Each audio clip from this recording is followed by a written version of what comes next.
In this video, let's start with the most expensive lesson in tech history. Every business book tells you the same lie, but the data tells a different story. Here's what nobody tells you about being first. A Harvard Business Study review of 500 companies found that the first movers capture only Harvard Business Study review.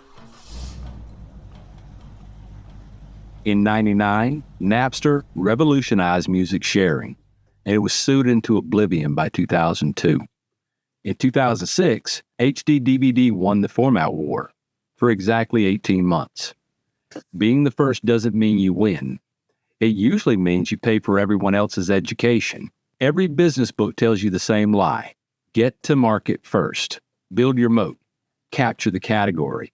But the data tells a different story. A Harvard Business Study review of 500 companies found that the first movers capture only 10% of the market share long-term. Fast followers, they capture 28%, nearly 3 times more. This is the fast follower principle, and it's how the world's most dominant companies actually win. In this video, we're breaking down the 3 cases that prove why imitation beats innovation. You'll learn why fast movers fail, how fast followers win, and the framework you can use to dominate your market without burning millions in R&D. Let's start with the most expensive lesson in tech history.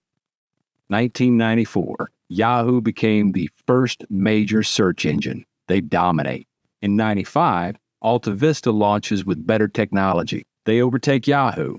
And in 1996, Excite, Lycos, and Ask Jeeves, and others, they flood the market. Millions in VC funding. In 1998, 2 Stanford grads launched Google. Today, Yahoo is worth $5 billion. Google is worth $1.7 trillion. What happened? Here's what nobody tells you about being first. Market education costs. You spend millions teaching customers a behavior that doesn't exist yet. Google didn't have to explain search.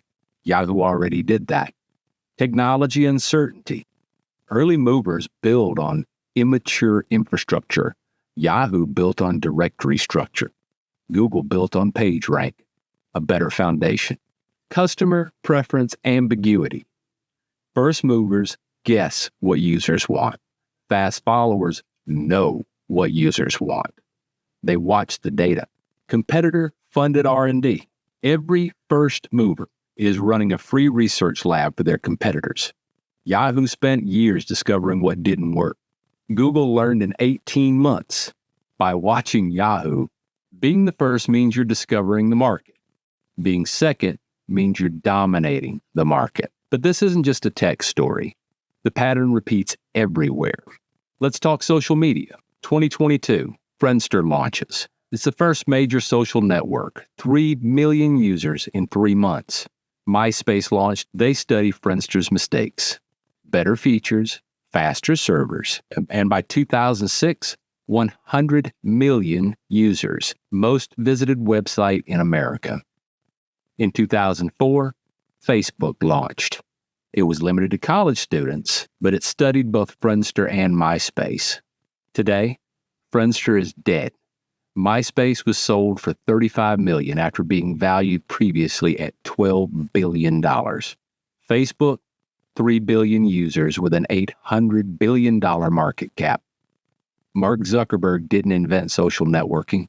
He perfected it. He watched Friendster collapse under server load and built better infrastructure. He watched MySpace become cluttered chaos and enforced clean design.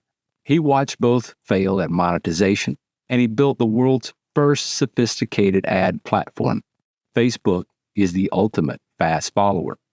1994, IBM launches the Simon Personal Communicator, the first smartphone, touchscreen, email, calendar, apps. Complete commercial failure. From 2000 to 2006, Palm, BlackBerry, Windows Mobile. These dominate. They educate the market, build career relationships, and teach users what a smartphone can do. In 2007, Apple launches the iPhone. Steve Jobs didn't invent the smartphone. He watched everyone else figure out what did not work. Styluses are annoying. That's from the Palm. Physical keyboards limit screen size. That's the BlackBerry. Complex interfaces confuse users. That's everything Windows. Then Apple built the opposite: multi-touch, full-screen, intuitive interface. By 2024, iPhone captures 50% of the smartphone profits despite 15% market share. That's optimization. That's the fast follower principle in action. And here's the pattern. First movers have to guess what a customer needs. They have to build on immature technology. They have to fund market education. And they struggle with product-to-market fit. They burn capital discovering what fails.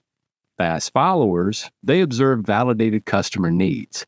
They build on proven technology. They benefit from educated customers. They copy what works and fix what doesn't. They invest capital in execution excellence. The first mover discovers the market. The fast follower owns the market. But here's the critical part: your timing. So how do you actually execute this? Well, step one, you need to monitor. Don't invent. Watch emerging categories. Track VC funding and identify first movers. Step two, wait for validation. Let someone else prove market fit. Look for user growth, media attention, and competitor flooding. Step three, conduct failure analysis. Study customer complaints. Read reviews. Watch the churn metrics. Identify exactly where the first mover is bleeding. Step four, build the optimized version. Don't copy. Improve it. Make a better UX. Have better pricing, better infrastructure, better positioning. And step five, execute with speed. Fast followers need momentum. Invest in growth, not education. The market already understands the value. You just need to be better. This changes how you allocate resources. Don't spend millions on R&D for unproven markets, but do invest in operational excellence for proven markets. Don't rush to launch before the market is ready, but do launch when customers are educated and frustrated. Don't try to create a category from scratch. Do dominate a category someone else has already validated. Amazon didn't invent e-commerce. They dominated it. Spotify didn't invent music sharing. They perfected it. Uber didn't invent ride sharing. They scaled it. These aren't innovation stories. They're execution stories. And execution beats innovation every single time. Everyone worships innovation, but innovation is the most expensive path to market dominance. Everyone fears being late, but being second is the most reliable path to winning. The fast follower principle is about strategic patience. Learn fast from other people's failures. Fail quick on small experiments, not big bets. Dominate slow by executing better than the first mover ever could. This is an overview of Chapter 1 of a complete framework for building market-dominating businesses without gambling your future on untested ideas. If this changed how you think about competition, hit subscribe. Ring the bell to be notified. The next video is Chapter 2. It's about the imitation paradox. Why copying isn't stealing, it's strategic brilliance. Let us know in the comments. Can you name a market where fast followers are crushing first movers? Let's rewrite the rules together.